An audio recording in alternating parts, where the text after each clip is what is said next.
the quality of life. How do you rate it? Better or worse than it was for earlier generations? I've sat in on a lot of arguments about that, and I'll bet you have too. But they never reach an agreed verdict, and they couldn't, could they? Our verdict depends on too many personal variables. And the biggest, of course, is age. If you're young, you've nothing to compare the present with. If you're on the home stretch like me, you're bound to be biased by nostalgia for days when life was a succession of exciting new adventures.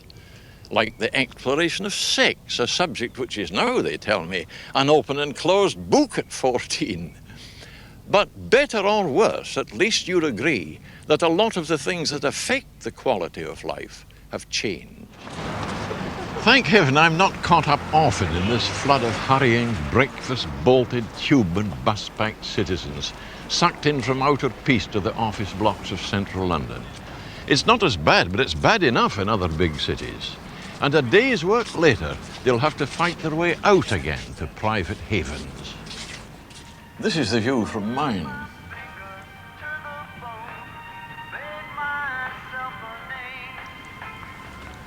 Not bad, is it, for a London flat? No crowding brick to shut out the trees and the sky and the distant city where the Battery Hen boys slave away in their high-rise office blocks. Up here, and alone, I can get away from the world to reflective silence, my favourite medicine for the spirit, or a bit of sweet music. Time is 3:30, and with the news, here's James Alexander Gordon. God, the news again. We get it so often nowadays. We're hooked. It's a drug as potent as pot. The underground train workers in Glasgow have voted to accept the latest pay formula and go back to work. But there doesn't seem much hope of a full return by the busmen. Crews at 8 garages voted to reject the offer, while only 3 voted in favour. Now, I've never worked for Auntie Bede's news division. I don't think they'd trust me here. Like you, I've known it only as the public voice, familiarly TV-faced or radio disembodied as here. What lies behind the public voice? Who gathers, sifts and evaluates the unpredictable tidings that flood in here minute by minute from our little island and the huge round world? Well, if you've been visualizing 2 men and a girl, you're way out, aren't you? Now the condition of former President Nixon.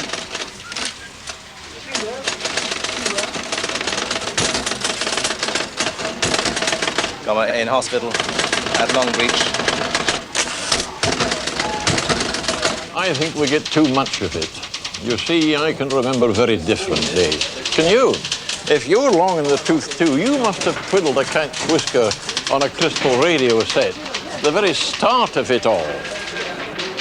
In the peaceful days before then, bad news had to wait for the morning paper.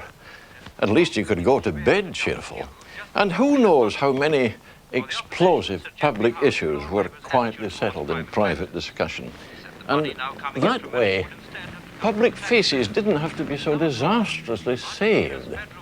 And duodenal ulcers got a fighting chance. But for the people who compiled this bulletin, of course, I speak heresy. In Greece, the Court of Appeal has given the go-ahead for charges of high treason to be brought against Colonel Papadopoulos. He was the leader of the army coup in 1967. And that's it, our next news on Radio 2 in 1 hour.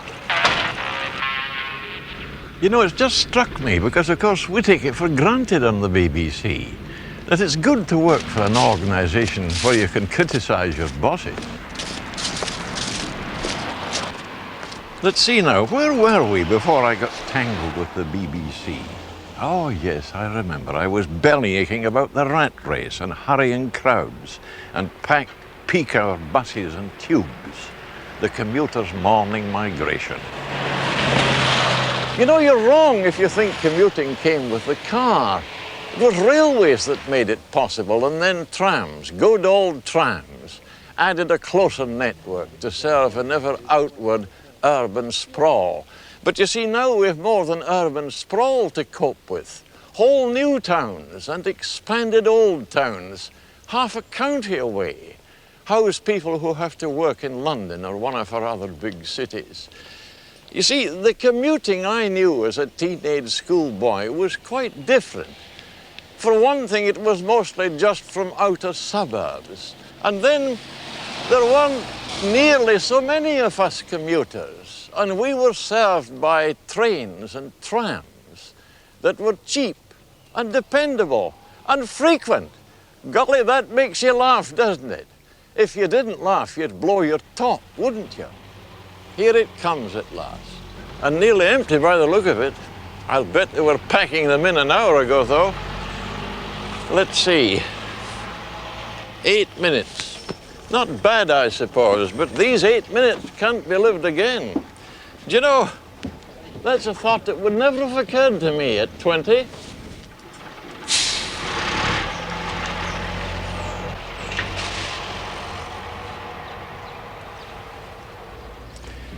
It isn't hard to get browned off with things nowadays. In my down moments, I sometimes think, and maybe you do, that everything's coming apart. Old virtues often derided. Defiance of laws passed by our own elected lawmakers. And a pretty general attitude of to hell with you, Jack, I'm all right. Politically and industrially, you could almost think sometimes that we hate each other. It wasn't like that when the bombs were falling, remember? Some of the things that dismay and puzzle a lot of people today, disregard of the civilized decencies, mindless violence, and mindless vandalism. Look at this. Some of these things are the work of youngsters. Youth, a lovely nostalgic word once, almost a dirty word now, like student, politician, thrift, discipline, patriotism, contract, love. But you know, the dismaying youngsters are a small minority of youngsters. We seem to be the helpless victims of minorities today, as though the majority didn't have rights too. Poor old inarticulate majority. The people who never write to their MPs or the papers, who don't attend political or trade union branch meetings, who don't take part in demos, who probably couldn't even list the isms on the political lunatic fringes. There seems to be no way of knowing, though I think I can guess, what to think, well, about senseless destruction like this, and kids who use four-letter words to teachers, and pornography and the exploitation of sex, and the wages jungle, and powerful monopolistic trade unions blackmailing the rest of us, and a film title like How to Seduce a Virgin. Yes, things have changed all right. Remember when we used to go to football matches to see football, and it was still a sporting sport? Under every roof, a family. I wish I could believe that some reporter someday could say, over every family, a roof. Have a look at these houses. I would guess pretty confidently that when the first families of skilled artisans and lower-paid white-collar workers moved in there, they did so in terms that would seem housing heaven to hundreds of thousands today, to people waiting years for council houses, to desperate squatters, to couples paying through the nose for bits of flats or two back rooms or one room or living in caravans. When the first occupants moved in there, all they had to do was pay a quarter's rent in advance, and regular paying after that gave them security that neither landlord nor tenant questioned, because supply exceeded demand. When I got married in Glasgow, I had no worries about finding a flat to rent. It was a case of choosing. And when I moved to Derby, the owner of the house I chose out of many decorated 2 rooms, and I signed only a 6-month contract. Memories are short, and the housing problem's been kicked around so long we don't see it straight anymore. When Lord Goodman dealt with it in his Dimbleby lecture, I don't remember him mentioning what I think is the chief cause of the problem: interference with a free market, and a widely held belief that making a profit from rented TV sets or rented cars and vans or rented civil engineering equipment is okay, but making a profit from rented homes is a social obscenity. Try and rent furnished accommodation now. Council house subsidies in their earlier years were hidden wage subsidies. They were unknown till the 20s, and with controlled rents they've not only ended building to let, but hastened decay to slums and distorted spending priorities. 20 years ago, I did a story in Scotland about 3-bedroomed houses still frozen at 5 old bob a week. That's 25p. When a roof repair could cost the landlord as much as the tenant's car standing at the curb. For me, the social obscenity is homeless thousands and building workers out of a job, and mortgage rates and deposit levels that make a mockery of responsible saving. By the way, don't write and tell me, not with return postage costing what it does now, about the other reasons I've forgotten, like the planning permission land scandal and inflation that can destroy governments and government. It must be wonderful to be a planner. Think of the sense of power when you bulldoze hundreds of homes for a great highway that splits a community in two. Think of the fun of turning the old familiar heart of a city into a forest of concrete that becomes a desert when the great office blocks spill their homing thousands. But the loveliest thing about being a planner is that you get paid for your mistakes. And here's a prime example of one of them. So sorry, the planners say now. Look at it. Up here where the wind can shriek, you're no longer part of the human scale world that stretches remotely below you through miles of unplanned neighborliness. They tell me some people like living up here in the sky, but that a lot of people don't like it at all, and some fear it. Don't look down, they say. And the higher the dearer. You could build a real home with a garden for the cost of one of these flats. Skyscrapers like this are a building cost nightmare, a heating cost nightmare, a young mother's nightmare. Yes, kids live in things like this, and old folk who ought to be down among the world. But you can guess, can't you, who don't live in things like this? The planners. They go back to gracious period houses with gardens. Homes built not for housing statistics, but for people. Bloody planners! They never ask us, do they? They make me mad. I'm old-fashioned. At the risk of putting my masculine foot in it with some viewing mums, I say, this is not a sight to gladden my grandfatherly heart. The working mothers who bring their children here won't see them again. No, that's the wrong way to put it. The children who are brought here won't see mummy again for the next 8 hours. The hours when they're most active and curious and demanding. And that happens to them 5 days a week. I sometimes wonder, and I'm sure you do too, how much we may be paying in deeper things affecting the quality of life for today's higher material standards, which are also, of course, admittedly, a factor in the quality of living. Though I can't say I've noticed a very close relationship between the things in a home and family happiness. I'd hate to get into an argument with child or educational psychologists who tend to give me the wordy willies anyway. I'll just mildly observe that reassuring closeness to the mother is nature's way in the early formative years of the young of mammals. And nature took plenty of time to find the best way.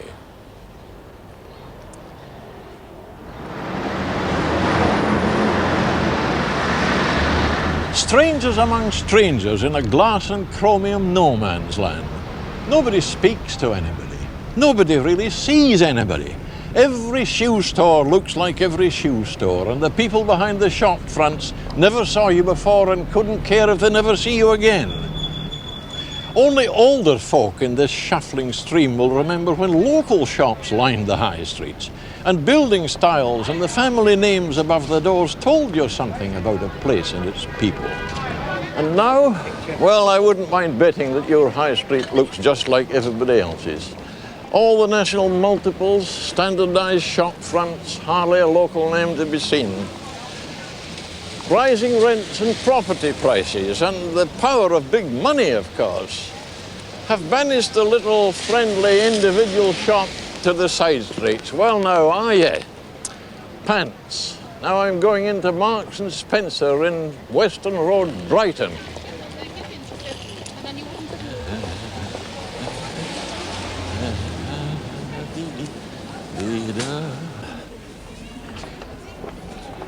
So, out of Marks and Spencer, into Western Road, Brighton?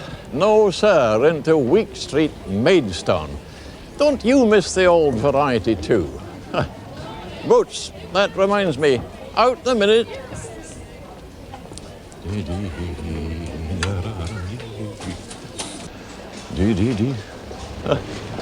Out to where? Go on, have a guess. Kilmarnock, Coventry, Barnstable? No, Maidenhead. Now, I know what you're thinking, that the little businesses couldn't cope with today's shopping hordes and bulk buying and self-service mean lower prices. Well, they ought to, shouldn't they? But all the same, don't you regret the old high street? I suppose if you grow up with this kind of shopping, you don't see anything wrong with it. But the old street, the heart of your community, was the place for me. The shopkeepers knew you. There were friends to nod to or chat up. In fact, you could feel that you belonged. There's something missing here, lost in the traffic noise. The cheerful, natural sound of footsteps and voices. This is a pedestrian precinct in a city that cares more than most for people, and especially shoppers, Nottingham. Wall-to-wall quiet freedom in a street where two lines of noisy cars and lorries used to herd pedestrians dangerously on narrow pavements. Nottingham city centre is for people. There are no through roads, and at each end of a big pedestrian area there's a roofed, well-ordered, complete shopping centre, medieval markets brought up to date. This is the first of them, and if I hadn't left it at home, I'd take my hat off to it. What do you think? I can't recall a better shopping centre anywhere, and I've been around a bit, you know. This is the final surprise in Nottingham's care for the pedestrian. Foot slogging cut to a minimum with everything under one roof. I don't suppose you could buy a car here, but you can buy pretty nearly everything else in quiet and air-conditioned comfort. You don't have to dodge umbrella spikes or hold your hat on against the wind or wish you didn't have to cross a traffic roaring street. You can concentrate on the job of shopping, though, come to think of it, job's the wrong word here. In a place like this, shopping, as it was when I was young, that's before Henry Ford got cracking, shopping can be a pleasure.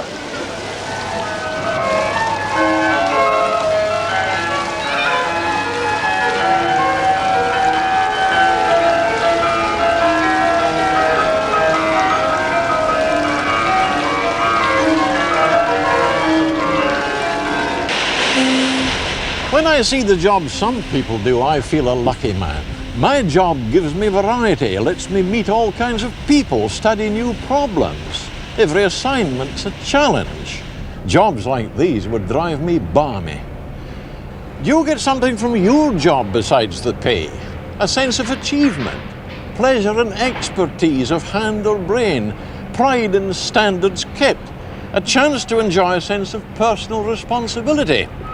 Or is it work like this, essential, and there's the rub, but using so little human potential? A craftsman coping with the cussedness of materials, a mechanic diagnosing a fault, a farm worker using his armory of skills, a physician, a dedicated teacher. These are some of the lucky ones. You can think of others, and I hope you're among them.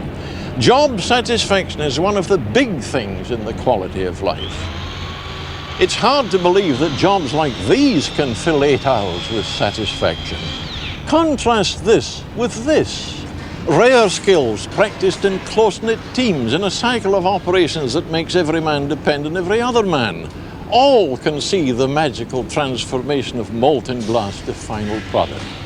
The products changed at intervals, and to give youngsters a chance to progress saw some of the jobs in teams of graded skill, because every job needs and gets concentration. You can feel it in the air, and every man's his own inspector. When this top expert put on a handle that didn't come up to his standard, he smashed the whole thing in the floor. Maybe you're thinking this piece has been one long old man's bellyache about changes he doesn't like, without a mention of the improvements time has brought in the quality of life. Well, of course, nearly everything I've bellyached about has its other side. This lovely prospect is an example. When that town grew up, it housed a close-knit community of people with roots in the place. They worked in or near the town, and it was their social centre. Today, like so many country towns, many of its people, maybe most of them, are commuters or retired city folk. Our way of life is changing in some things for the worse. But there's the other side. Rural life has been enriched by the city invaders. I didn't set out to strike a balance. I don't doubt, who could, that in material things, the quality of life for the huge majority has been raised to levels nobody dreamed of half a century ago. But higher material standards don't necessarily mean happier people. If they did, how do you explain today's society?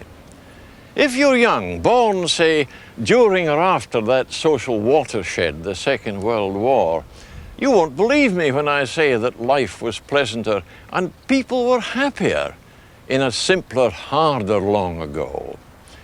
But if you're old enough to share my memories, I'd be surprised if you didn't agree. Cut. Okay, Roy? That was fine. Yeah, except, you know, they'll be saying there's the old fool preaching at us again.